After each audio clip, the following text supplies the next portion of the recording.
Hello students, welcome to Dhalsar classes.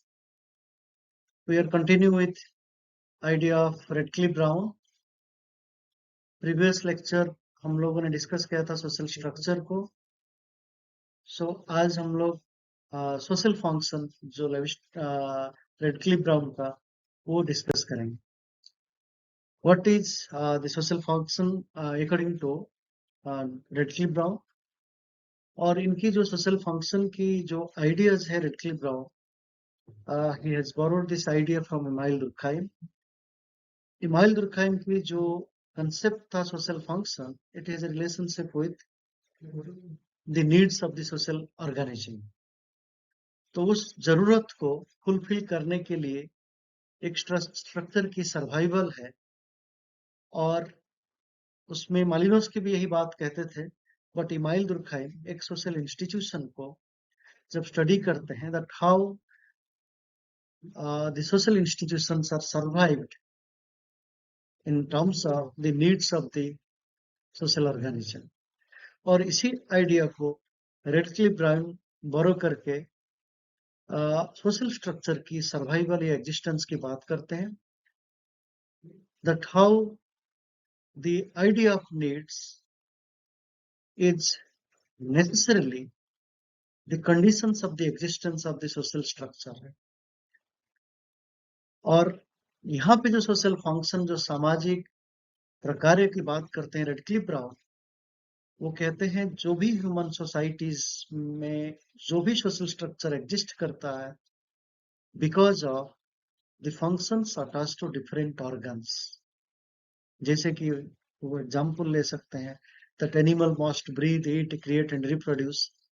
ये सारे जो क्रिया है, these are the functions of an animal, and these are the activities by the animal, and that proves that somebody is a social organism.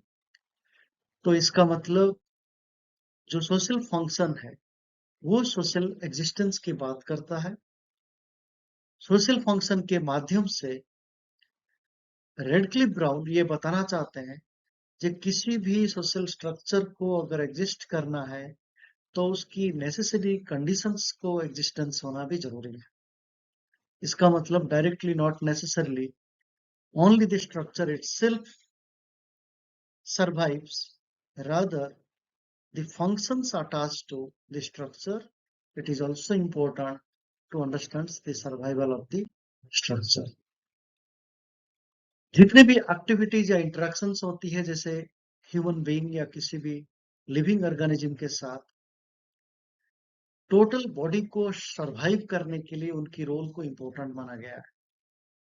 So Radcliffe brown की जो ideas है, that even if you understand the social structure, but उसके different जो structure के जुड़ा हुआ parts हैं, different systems है, उसकी सारे की एक्टिविटीज और इंटरेक्शन को लेके एक कंप्लीट ऑर्गेनिज्म को डिस्क्राइब करता है. तो इसका मतलब the functioning of the various constituent parts of the organism that help to maintain the structure. तो अगर for example if you understand any social institution और सोशल स्ट्रक्चर, दैट मीन्स इसके जितने भी कंस्टिट्यूएंट पार्ट्स है, सबकी फंक्शंस को लेके एक टोटल स्ट्रक्चर को मेंटेन करता है. If you take example of any university, or you can take example of any office, so there are different people are working for different roles. तो सभी की रोल, सभी की एक्टिविटीज को लेके पूरी ऑफिस या पूरी एक यूनिवर्सिटी को हम समझते हैं. सपोज इसमें कोई एक बॉडी पार्ट्स फंक्शंस नहीं करता है, फॉर एग्जांपल आवर लंग्स भी हो सकता है, हार्ट भी हो सकता है, स्टोमक, तो और पार्ट्स ठीक होने के बावजूद भी तो पूरी बॉडी डेड या डेथ ऑफ द बॉडी हो जाती है. It would collapse and would die. तो इसका मतलब ये हुआ कि पूरी ऑर्गेनिज्म को अगर सरवाइव करना है तो हर पार्ट्स की फंक्शंस का भी सरवाइव होना जरूरी. Radcliffe Brown puts it that the life of an organism is conceived as the functioning of its structure. तो पूरी स्ट्रक्चर को अगर फंक्शन करना है, दैट मीन्स पूरी ऑर्गेनिज्म को समझना है। और ये जो कंटिन्यूटी है, that continuity of functions is the continuity of the structure. तो हमारी हार्ट बीट कंटिन्यू है, तो इसका मतलब हम लोग जीवित हैं। हमारे हार्ट में प्रॉब्लम हो तो हमारी लाइफ में डिस्टर्ब होगा। हमारे सोशल स्ट्रक्चर में जो भी फंक्शन है वो कंटिन्यूटी है, तभी वो प्रिजर्व होगा, अदरवाइज स्ट्रक्चर विल कोलैप्स। तो किसी भी सामाजिक संरचना अगर प्रिजर्व रखना है, the functions should be continue। तो उसके जुड़े हुए फंक्शंस भी कंटिन्यू होना है, तभी जाके वो स्ट्रक्चर सरवाइव करेंगे। इसी सेंस में यहाँ पे रेडक्लिफ ब्राउन फंक्शनल यूनिटी की बात कर, जिसको कहते हैं प्रकार्य एकता। ये आपकी एक्टिविटी जो कंट्रीब्यूट करता है पूरी सिस्टम्स को, जो फंक्शंस है या जिसको आप एक्टिविटी कहते हो, वो कंट्रीब्यूट करता है पूरी सोशल सिस्टम्स को। तो जैसे हम एक यूनिवर्सिटी सिस्टम्स को समझते हैं, वहां पे एक रजिस्ट्रार ऑफिस है, एक फाइनेंशियल ऑफिस है, एक डिपार्टमेंटल ऑफिस है, एक डीन ऑफिस है, एक डीन स्टूडेंट्स वेलफेयर ऑफिस है। सबकी फंक्शंस को लेके टोटल यूनिवर्सिटी स्ट्रक्चर को हम समझता है। ऐसा बिल्कुल नहीं हो सकता है खाली वाइस चांसलर की ऑफिस वर्क हो और सारे ऑफिस बंद हो जाए। So that means university cannot survive. So university need different departments, different activities from the different departments. So that makes the survival of the total system or total structure. So you can take any example, any social structure or any social systems की अगर survive की बात करते हैं, it is because there are different functions and different activities and all contributes that makes the functional unity. तो यहाँ पे अलग अलग फंक्शन के माध्यम से एक यूनिटी को जस्टिफाई करता है कि हम लोग एक ही सिस्टम के लिए काम कर रहे हैं। तो अगर फाइनेंस डिपार्टमेंट भी यूनिवर्सिटी के लिए काम कर रहा है, डीन ऑफिस भी यूनिवर्सिटी के लिए काम कर रहा है, हेड ऑफ द डिपार्टमेंट के ऑफिस भी यूनिवर्सिटी के लिए काम कर रहा है, वाइस चांसलर की ऑफिस भी यूनिवर्सिटी के लिए काम कर रहा है, so that means it's a functional unity. Every functional differences are leading to maintain the total systems, so that we call the functional unity। तो ये जो सोशल सिस्टम को एक यूनिटी की तरह रेडक्लिफ ब्राउन एक्सप्लेन करना चाहते हैं, and it unity is nothing but the functional unity. तो ये सारे फंक्शंस को लेके एक स्ट्रक्चर को बनाए रखना। सारे functions are different, activities are different from different departments, but ये टोटल स्ट्रक्चर को मेंटेन करने के लिए ये एक दूसरे को सपोर्ट करता है। That is why it is called the functional unity. ये सारे कंडीशंस किसी भी सिस्टम को अगर हार्मोनियसली, पॉजिटिवली कोऑपरेट करें, काम करें, कंसिस्टेंटली, कंटिन्यूटी बेसिस पे, so that gives the structure is the better structure. तो अगर हम सारे सिस्टम्स की कंटिन्यूटी ना बने रखे, so there would be conflict होगा, कुछ कंफ्लिक्ट को रिजॉल्व नहीं कर सकते और रेगुलेट भी नहीं कर सकते।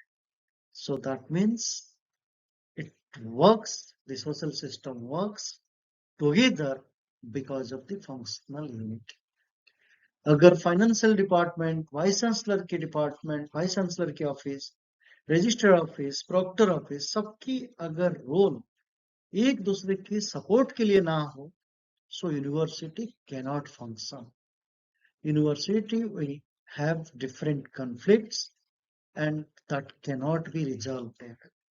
तो इसका मतलब पूरी सिस्टम्स को अगर समझना है, so there must be a functional unity। तो प्रकार्यवाद की जो एकता है, जो यूनिटी है, वो आपकी सोशल सिस्टम्स को मेंटेन करता है। So this is the way that how Redcliffe Brown wanted to justify that the social system or the social structure survives because of the functional unity।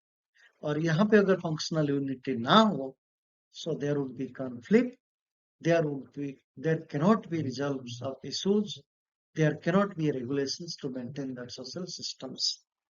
तो जैसे हम अपने एग्जाम्पल के माध्यम से बताया, पूरी बॉडी को अगर मेंटेन करना है तो सारे बॉडी पार्ट्स भी फंक्शंस करना जरूरी है, otherwise it will create crisis for our life.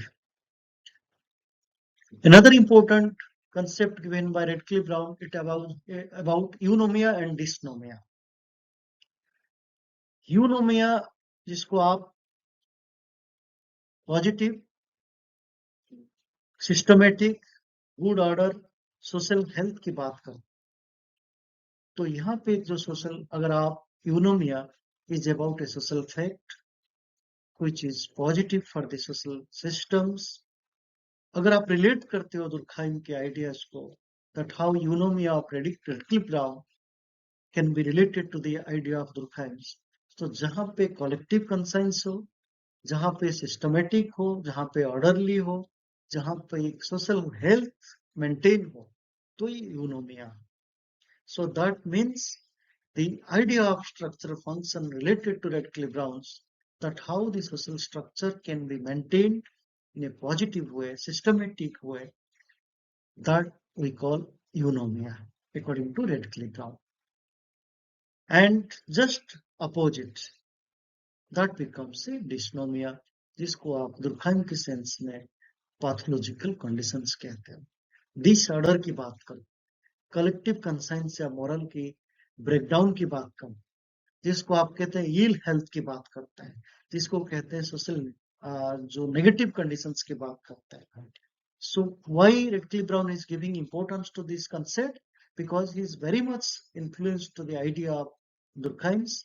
So Durkheim's की सारे आइडिया को ये अपने तरीके से बताना चाहते हैं, but it is very much related to the idea of Durkheim. जैसे कि मैंने बताया कि जहाँ पे कलेक्टिव कंसाइंस है, सोसाइटी ऑर्डरली है, सोसाइटी मेंटेन्ड है, सिस्टमेटिक है, so it becomes eunomia.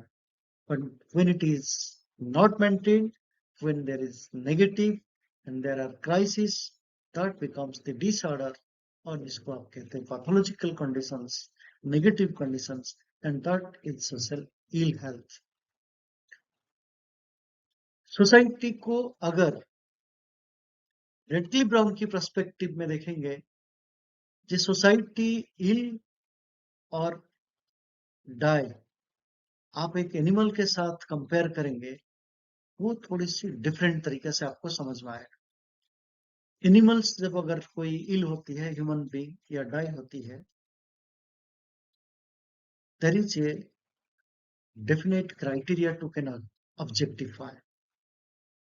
But society की जो इलनेस है, उसकी बहुत सारे सिस्टम्स को समझने की जरूरत है.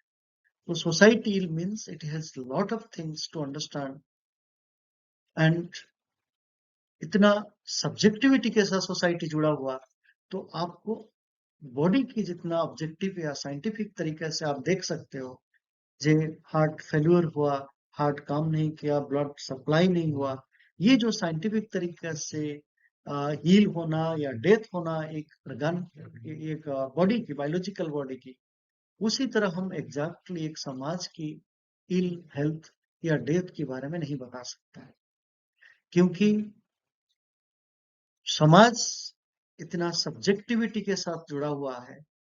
तो science of human society is different from the science of human being, and we don't have that scientific criteria to get that answer how different ill conditions or pathological conditions comes from different sources. तो अगर समाज में political, judiciary, executive, education, economy, बहुत सारे conditions को लेके हम समाज की इल हेल्थ को या डेथ को समझते हैं. तो बहुत सारे नेचुरल कैलामिटी हो सकती है, पॉलिटिकल कंडीशंस क्राइसिस हो सकता है, इकोनॉमिक क्राइसिस हो सकता है, हेल्थ क्राइसिस हो सकता है, एजुकेशनल क्राइसिस हो सकता है. तो इतने सारे क्राइसिस को लेके हम सोशल हेल्थ की बात करते हैं, तभी जाके उसको इल हेल्थ के साथ या डिसऑर्डर की बात करते हैं. बट बॉडी के साथ अगर सिंपली आपके छोटे मोटे अगर इश्यूज होती है बॉडी में तो यू कैन जस्टिफाई जो हमारे साथ कुछ फूड खाया जो हमें डाइजेस्ट नहीं हुआ, इंडाइजेशन हुआ, डायरिया हुआ या वोमिटिंग हुआ, तो आपको ये आसानी से पता चल जाता है something because of which is not digested by our stomach. तो हमारी कोई फूड हमें सूट नहीं किया, वो वोमिटिंग की तरीके से या आपकी डायरिया की कंडीशन तक पहुंचता है, फूड पॉइजनिंग होती है, या आपने इतना सब्जेक्टिव साइंटिफिक तरीके से बता देते हैं, बट समाज के हिसाब से अगर आप बताएंगे why there are ill health और disorder, so there are lot of conditions. तो health of society is not equal to the health of human being.